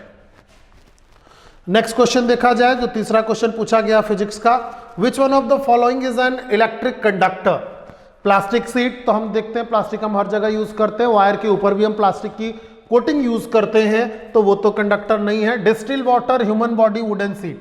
ए और डी तो हमको पहले से पता है, लकड़ी और प्लास्टिक के अंदर करंट नहीं कैरी करता है। वाटर आप लोग देखते हैं जनरली उसमें करंट कैरी करता है, और ज़्यादातर लोगों ने, जैसा बच्चों ने बताया, उन्होंने डिस्टिल वाटर को टिक किया है, लेकिन सही ऑप्शन है इसमें human body. Correct option is human body. Distil water means pure water. Pure water electricity का इंसुलेटर होता है, कंडक्टर नहीं होता है। Pure water is bad conductor. ठीक, तो वो कंडक्ट नहीं करेगा, करंट एक जगह से दूसरी जगह नहीं भेजेगा। तो ह्यूमन बॉडी कैसे, किसी भी सर्किट को आप टच करते हैं आपको करंट लगता है, आप सर्किट को कंप्लीट करते हैं, अर्थ तक आपका करंट जाता है। मींस आप किसी भी पर्टिकुलर जगह से करंट लेकर के सर्किट कंप्लीट करते हैं, means human body is act like a conductor. अगला देखें, a non spherical shining spoon can be generally be consider as. ठीक, अब कर रहा है नॉन स्फेरिकल, तो नॉन स्फेरिकल कहने का मतलब स्फेरिकल मिरर को पहले ही कट कर दीजिए। तो स्पून कैसा काम करता है, तो स्पून का जो इनर सरफेस है वो काम करता है कैसा, कॉनकेव मिरर जैसा। तो प्लेन मिरर कॉनकेव मिरर जैसा काम करेगा, नहीं करेगा। मिरर ट्रांसपेरेंट तो होता नहीं कि लेंस जैसा काम करेगा। तो जो हमारे पास स्पून है, अपने हाथ को आप ऐसे करेंगे तो आपको ऐसा कॉनकेव मिरर जैसा सरफेस दिखता है, तो ये लेंस तो हो नहीं सकता है, क्योंकि स्पून से लाइट दूसरी तरफ जाएगी नहीं। फिर कह रहा है प्लेन मिरर, तो क्या ये प्लेन होता है, ऐसा स्पून होता है कभी, ऐसा भी नहीं होता है। कह रहा है स्फेरिकल है नहीं, कह रहा है नॉन स्फेरिकल, तो स्फेरिकल नहीं होगा, बचा क्या, पैराबोलिक मिरर। ठीक, क्योंकि जो हमारा कॉनकेव है वो स्फेरिकल होगा या पैराबोलिक होगा, क्योंकि पूरा का पूरा स्फीयर तो हम कंसीडर करते नहीं, छोटा सा ही पार्ट लेते हैं, तो दैट कैन बी पैराबोलिक। तो यहाँ पे सही ऑप्शन है इसमें बी। अगला देखें, who among the following is a Pioneer in discovering the heating effect of electric current। तो हम लोग पढ़ते हैं Joule's law of heating, electricity में आपने पढ़ा है Joule's law of heating, so option C is correct.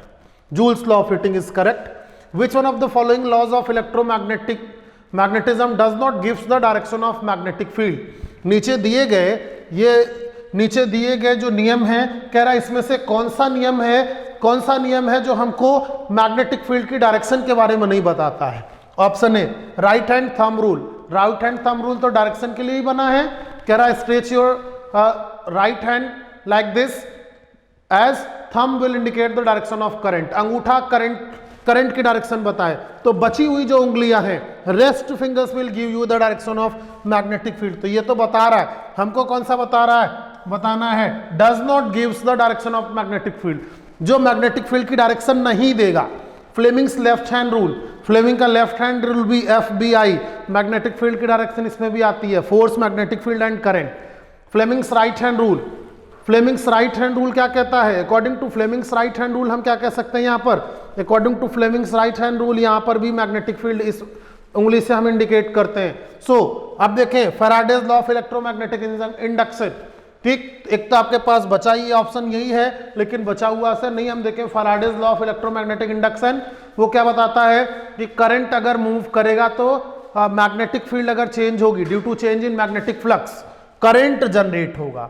Electromagnetic induction में फैराडे ने बताया कि मैग्नेटिक फ्लक्स में अगर चेंज होगा तो करंट जनरेट होगा, लेकिन इसमें मैग्नेटिक फील्ड के डायरेक्शन के रिलेशन पे कोई बात नहीं हुई। So option D is correct. Question number 7 देखें, how many internal reflections of light takes place in the formation of primary rainbow.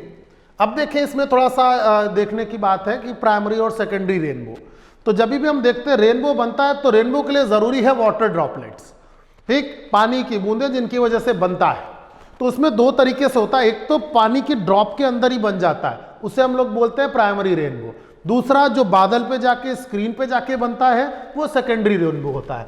अगर वो हमसे सेकेंडरी रेनबो के बारे में पूछता तो हम बोलते कि 2 है, लेकिन वो पूछ किसके रहा है, प्राइमरी। तो इसमें सही ऑप्शन क्या है, ए, ठीक, सही ऑप्शन ए क्यों है, क्योंकि प्राइमरी रेनबो जो पहला रेनबो वाटर के अंदर बनता है वो एक ही टोटल इंटरनल रिफ्लेक्शन के बाद बन जाता है, जबकि दूसरे टोटल इंटरनल रिफ्लेक्शन के बाद सेकेंडरी हम उसको रेनबो बोलते हैं, जो हमको फाइनली ज्यादा लार्ज स्केल पे विजुअलाइज होता है, लार्ज स्केल पे दिखाई देता है। The direction of acceleration of uniform circular motion is along the direction of motion, जैसा डायरेक्शन होगा वैसा। डायरेक्शन ऑफ मोशन में तब होता है जब वो uniform circular motion, uniform straight line motion करता। ये क्या कह रहा है, tangential to the circle of the point of observation, yes, answer B is correct.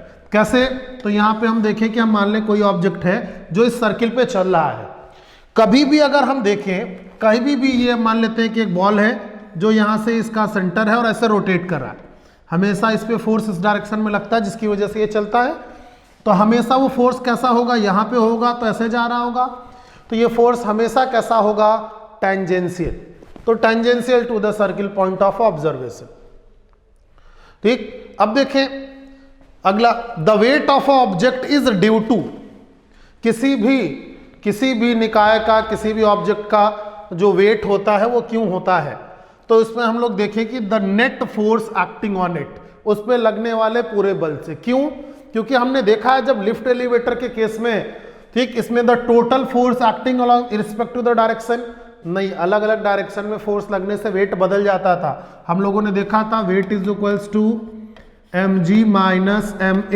या इसे आप लोग ऐसे देखते हैं mg माइनस a। ये किस केस में देखते थे, लिफ्ट एंड एलिवेटर के केस में। जब भी लिफ्ट ऊपर जा रहा होता है तो हमारा जो वेट होता था w इज इक्वल्स टू, वो होता था mg प्लस a, वेट बढ़ जाता था, और जब लिफ्ट डाउनवर्ड चल रहा होगा, डाउनवर्ड के डायरेक्शन में ये हो जाता है और अपवर्ड के डायरेक्शन में ये हो जाता है। तो हम इस केस में क्या देखते हैं कि जो डाउनवर्ड के डायरेक्शन में है तो नीचे गिरता हुआ mg माइनस ए और ऊपर जाता हुआ mg प्लस ए हो जाता है। तो अब हम इसमें क्या बोलेंगे कि इसका वेट जो है वो क्या होता है, the net force acting on it. तो जब वो ऊपर जाता है तो उसके एक्सेलरेशन में उसके ऊपर जो फोर्स काम करता है तो mg प्लस ए हो जाता है। फिर इसमें कह रहा है total force that exert on the ground, तो ग्राउंड पे हम नहीं होंगे तो क्या हमारा वेट नहीं होगा, फिर भी वेट होगा, इस वजह से हम क्या बोलेंगे, the net force acting on it. Option A is correct. Last, the size of particle being studied in nano technology, nano itself says कि बहुत छोटे छोटे हम पार्टिकल को नैनोमीटर्स में स्टडी करते हैं, तो इसकी लिमिट कितनी होती है, इसका लिमिट होता है 1 से लेकर के 100 नैनोमीटर्स तक। कहाँ से, 1 से लेकर के 100 नैनोमीटर्स तक हम नैनो टेक्नोलॉजी का यूज करते हैं। Thank you, this is you a very happy your results. Thank you. Jai Hind. जय हिंद एवरीवन। मैं फिर से त्रिशूल डिफेंस एकेडमी के ऑफिशियल यूट्यूब चैनल में आपके साथ। अब हमारे साथ हैं biology expert doctor Sujit Srivastava sir, जो यहाँ पे हमेशा से ही बायोलॉजी के फैकल्टी गए हैं। तो जैसा कि आज सीडीएस का एग्ज़ाम चल रहा है, हमारा पहले इंग्लिश हुआ, फिर जीएस हुआ, अब मैथ्स चल रहा है। तो जीएस के में बायोलॉजी का क्या स्टेटस रहा, क्या स्टैंडर्ड रहा, हम अब आपके सामने उसकी बात करने जा रहे हैं। सर, सबसे पहले तो हमें प्लीज़ ये बताइए आप कि इस बार सीडीएस के एग्ज़ाम में बायोलॉजी का क्या स्टैंडर्ड था? Question paper was difficult, easy और average? Okay, thank you ma'am for the a brief analysis.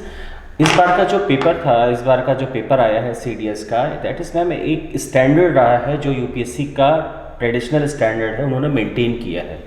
मतलब पेपर अपने आप में तो कोर है जो सिलेबस है, लेकिन डेप्थ वाइज पूछा गया है, थोड़ा घुमा के पूछा गया है। जैसे एक क्वेश्चंस आया है, अगर आप लोगों ने व्यूअर्स क्वेश्चन सॉल्व किए हैं तो जेनेटिक्स के कुछ क्वेश्चंस आए हैं जो घुमा के पूछे गए हैं। एक क्वेश्चन वायरस वैक्सीन से रिलेटेड है कि जो वैक्सीन होती है जो वायरस के लिए इफेक्टेड होती है वो किस तरीके की होती है, क्यों एंटीबायोटिक क्यों नहीं इफेक्टिव है। और कुछ question self pollination, cross pollination से हैं। तो क्वेश्चंस हैं जो सिलेबस से हैं, सेल का भी लिए भी कुछ क्वेश्चंस हैं, लेकिन डीप पूछा है। मतलब अगर आप जब तक आपने पढ़ा नहीं है, आप अप्लाइड करना पड़ेगा आपको, तो क्वेश्चन स्टैंडर्ड इज गुड, मतलब इट इज सेटिस्फैक्टरी। सर, आपने जो अभी हमारे सीडीएस के स्टूडेंट्स को जो भी क्लासेस दी बायोलॉजी की, तो सर आपने क्या वो ये सेम स्टैंडर्ड मेंटेन किया था? डेफिनेटली मैम, अगर आप क्लास रूम के साथ जो नोट्स दिए जाते हैं, मेरे क्लास में हमेशा नोट्स दिए जाते हैं, अगर आप लोग या कोई भी उस नोट्स को देखेंगे या बच्चे देखेंगे तो देखेंगे they are very depth and included all this thing. मतलब वो सारी चीज़ें ये इंक्लूड की जाती हैं। तो डेफिनेटली ऐसे जिन्होंने क्लासेस करी हैं, नोट्स को पढ़ा है तो they are able to answer all this question. तो क्वेश्चंस अच्छे हैं। और हमारे यहाँ के बच्चे जो हमारे एकेडमी में जो जिन्होंने क्लासेस की हैं, चाहे वो ऑनलाइन किया चाहे ऑफलाइन किया, तो वो ज़रूर इससे they'll be benefited. Definitely they have the tendency to solve this question। मतलब मैं क्लास में ही इस क्वेश्चन इस तरह के सॉल्व कराए जाते हैं, तो आई होप कि उनके लिए कोई प्रॉब्लम नहीं हुई होगी। हाँ, वो मैक्सिमम क्लास टेस्ट भी हेल्पफुल रहा होगा जी। उनके लिए कहीं ना कहीं। तो सर, सबसे ज़्यादा मैक्सिमम कहाँ से क्वेश्चंस कवर किए थे इस बार बायोलॉजी के क्वेश्चन पे? मैम, इस बार क्वेश्चंस कोई एक डेफिनेट पैटर्न तो नहीं आया, लेकिन अप्लाइड पैटर्न आया। अगर हम बात करते हैं, इस कोई डेफिनेट पैटर्न नहीं आया कि वो प्लांट फिजियोलॉजी से आया या एनिमल फिजियोलॉजी से आया, सेल से आया। उन्होंने सेल, एनिमल फिजियोलॉजी और एक अप्लाइड क्वेश्चंस पूछे। जो क्वेश्चन पूछे अप्लाइड पूछे, मतलब करंट में वो चल रहे हैं, या एक अप्लाइड क्वेश्चन पूछे। ये इस बार की खास बात रही। ओके सर, क्या इस बार का बायोलॉजी का क्वेश्चन पेपर कुछ डिफरेंट था प्रीवियस ईयर्स के क्वेश्चन? डेफिनेटली मैम, इस बार का पेपर अप्लाइड वर्जन है। ओके, मतलब you have to applied your knowledge. आपने जो पढ़ा है उसको अप्लाई करना है क्वेश्चन पे। कोई फिक्स पैटर्न पे क्वेश्चन नहीं पूछे गए, उन्होंने आपके कॉन्सेप्ट को अप्लाई करना पड़ेगा आपको, तो आप आंसर करेंगे। तो एक अच्छा स्टैंडर्ड क्वेश्चंस इस बार देखने को मिले हैं। तो इसमें बाकी मिक्स भी रहे हैं, कुछ ऐसे क्वेश्चन भी रहे हैं, लेकिन जो मोर क्वेश्चंस हैं they are basically based on the applied version of the knowledge. Okay, thank you so much sir Thank you so for much. Giving us this much explanation regarding question paper. अब हमारी answer की शाम तक upload हो जाएगी। Answer की को download करने के लिए आप हमारे त्रिशूल डिफेंस एकेडमी की वेबसाइट पे जाके कंप्लीट आंसर की डाउनलोड कर सकते हैं। तब तक अब हमारी नेक्स्ट एनालिसिस के लिए के आने तक बने रहिए हमारे साथ। तब तक के लिए स्टे कनेक्टेड, स्टे ट्यून्ड। जय हिंद। Okay, very very good evening to all of you. आप सभी को सबसे पहले बहुत बहुत बधाई। आप लोगों ने बहुत अच्छे प्रश्न सॉल्व किए होंगे। आज का जो पेपर था जीव विज्ञान का, आपके कंबाइंड डिफेंस सर्विस के जो परीक्षा थी, उसमें निश्चित रूप से एक बहुत ही अच्छा पेपर आया था। बहुत ही अच्छा एक आज का जो प्रश्न पत्र था वो एक बहुत ही अलग तरीके का, बहुत ही एनालिसिस से भरपूर एक प्रश्न था। निश्चित रूप से अगर जिसने भी इस परीक्षा की तैयारी ट्रिपल डिफेंस एकेडमी के माध्यम से यहाँ पर की होगी और जीव विज्ञान की विशेष तैयारी करी होगी, तो उसको आज के जो भी प्रश्न आए हैं उसमें उनको किसी भी तरह की कोई परेशानी नहीं हुई होगी, क्योंकि हम अपने क्लास में, हम अपने क्लासरूम में, हम अपने ऑनलाइन या ऑफलाइन के माध्यम से जो भी उनको जीव विज्ञान के संबंध में जिस तरीके से भी परीक्षा के संदर्भ में हम लोग बात बताते हैं वो लगभग उसी पैटर्न पे होती हैं। तो whatever we the question paper today, that is based on the things which we have discussed already in the our class, that is in the Trishul defence academy, and it was a wonderful paper. It is the very good paper. It is the very trendy paper as well as very applied paper for the today. Anyway, so here I am going to discuss with you some of questions that were asked in your examination. One by one I will discuss only 5 questions here, and rest of the questions which being asked in your examination, that was the core questions, was around 15 core question that being आज around 12 से 15 जो प्रश्न हैं वो आपसे पूछे गए जो पूरी तरीके से जीव विज्ञान पर आधारित थे। लेकिन जैसा हम हर बार आपसे कहते हैं कि जो जीव विज्ञान के प्रश्न होते हैं उनकी संख्या कम से कम 20 होती है, 20 से 25 होती है। कैसे? क्योंकि कुछ तो वो प्रश्न बिल्कुल वो जीव विज्ञान पर आधारित होते हैं और बाकी 10 क्वेश्चन उनसे छूते हैं। बहुत से वो हो सकता है ज्योग्राफी में आपसे पूछ लिए जाते हैं, फिजिक्स में पूछ लिए जाते हैं, केमिस्ट्री में पूछ लिए जाते हैं, न किसी तरीके से वो जीव विज्ञान पर आधारित होते हैं। चूँकि यहाँ विषय को डिवाइड किया गया है तो I am not going to तो उस सेक्टर की बात नहीं करेंगे। लेकिन हाँ, जो 12 क्वेश्चन जो जीव विज्ञान के यहाँ पे आपसे पूछे गए थे, 12 क्वेश्चन जो जीव विज्ञान के पूछे गए थे, उनका हम लोगों ने हल निकाल लिया है और उन लोगों का आपको जो उसका हल है वो पूरा हमारे जो ब्लॉग है उस पर आपको मिलेगा। यहाँ पर हम आपसे 5 प्रश्न को आपसे डिस्कस करेंगे। तो today I am going to discuss with you 5 question. Rest of the question that is being asked around the 12 question that are in our blog, and you have to visit our blog to find the solution of these questions. Okay, so here we are going to discuss the question one by one for your biology. तो हम लोग यहाँ पे पहला प्रश्न आपसे जो है, जो आज आपकी परीक्षा में पूछा गया था, जो पहला प्रश्न है वो हम आपसे डिस्कस करने जा रहे हैं। तो sorry, here is some issue. पहला क्वेश्चन है, an antibiotic is not useful against a virus where is a vaccine is.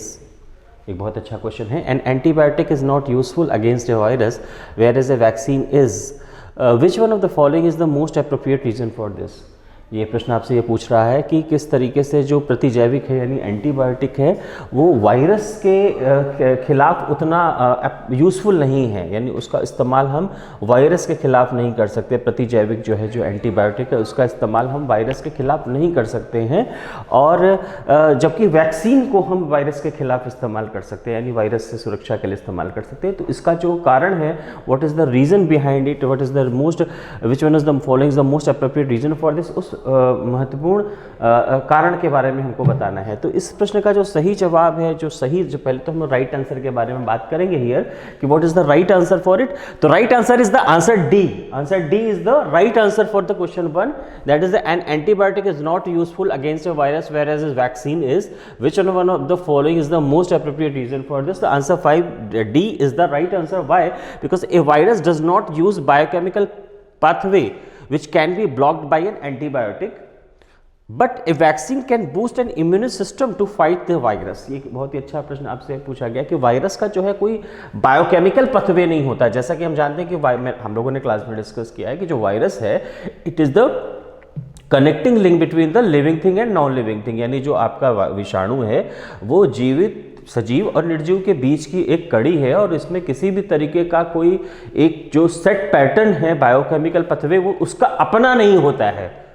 वो जब भी किसी के अंदर वो एंट्री करता है, वो जब भी अपने किसी भी होस्ट को आता है तो उसका मशीनरी वो यूज़ करता है। चूँकि उसके अंदर ऐसा कोई भी बायोकेमिकल पथवे नहीं होता है, तो हम जो है virus does not use the biochemical पथवे which can be blocked by an antibiotic, यानी हम उसके जो है पथवे को ब्लॉक नहीं कर सकते। तो हम क्या कर सकते हैं? हम अपने इम्यून सिस्टम को स्ट्रॉन्ग कर सकते हैं, हम अपनी प्रतिरक्षा तंत्र को मजबूत बना सकते हैं उस वैक्सीन से, जिससे हम उस वायरस से लड़ सकते हैं। तो ये इसका एक सही आंसर है आपका 1 का, जो D is the right answer for it. Rest of the things are written here.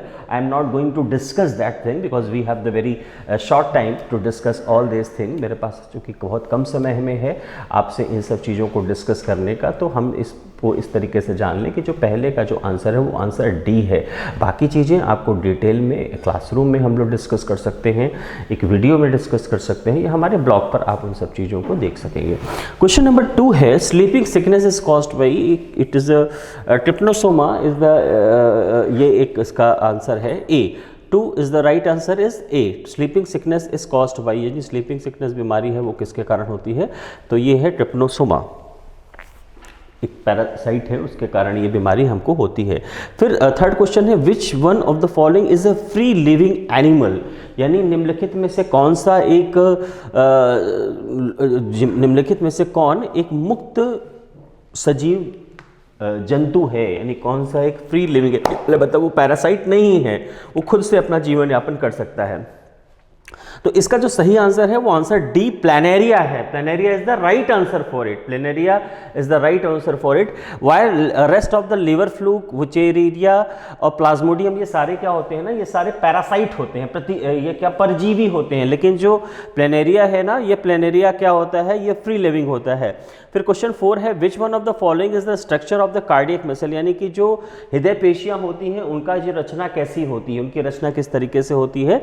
तो इसका जो सही आंसर है, उसका जो सही आंसर है वो है answer C, spinal shaped branched and uninucleate is the right answer for this thing.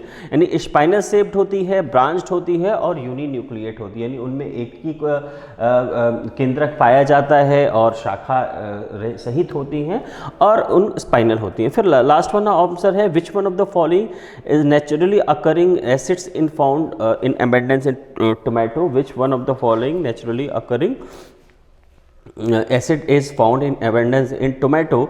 Which one of the following naturally occurring acid is found in abundance in tomato, यानी कि टमाटर में निम्नलिखित में से कौन सा प्राकृतिक रूप से पाया जाने वाला अम्ल सर्वाधिक मात्रा में होता है. यानी कि ये आपसे प्रश्न पूछा गया है which one of the following naturally occurring acid is found in abundance in tomato, यानी कि टमाटर में सर्वाधिक मात्रा में पाया जाने वाला प्राकृतिक अम्ल कौन सा है. तो इसका जो सही उत्तर है वो आंसर बी यानी सिट्रिक एसिड है. Citric acid the right answer for it. Citric acid is the right answer for it. बहुत सारी चीज़, वैसे तो टमाटर में सभी तरह के अम्ल पाए जाते हैं, लेकिन जो सर्वाधिक मात्रा में पाया जाता है वो सिट्रिक एसिड होता है. तो ये कुछ हम लोगों ने एक ब्रीफ डिस्कशन किया आपसे आज आए हुए जो प्रश्न थे CDS की परीक्षा में उनको लेकर, और ये इसके कुछ सॉल्व्ड आंसर्ड हैं जो हमने आपसे डिस्कस किया है. इसका जो बाकी जो प्रश्न आए हुए हैं जो आज की परीक्षा में, उन प्रश्नों का आंसर, अगर आप उन प्रश्नों के उत्तर, उन प्रश्नों का हल आपको हमारे ब्लॉग पर उपलब्ध होगा. और आपसे निवेदन है आप सभी से कि उस ब्लॉग पर जाएं और अपने अन्य प्रश्नों का हल को प्राप्त करें और अपने आज के प्रश्न को अपनी हल के साथ देखें कि आप उसमें कहाँ पर कितना सही और गलत है.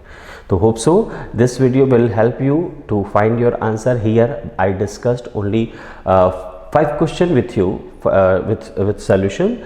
Rest of the questions and solutions are on our blog.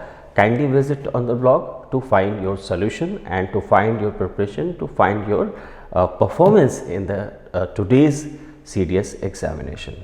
धन्यवाद. Thank you so much.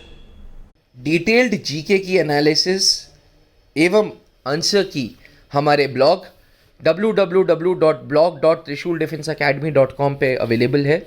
वहाँ पे CDS 1 2021 का आइकन बना है, उस पर क्लिक करके आप हमारी जीके की आंसर की डाउनलोड कर सकते हैं.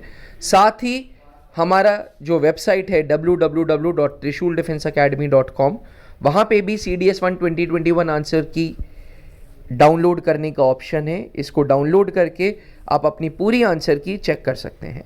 Thank you. जय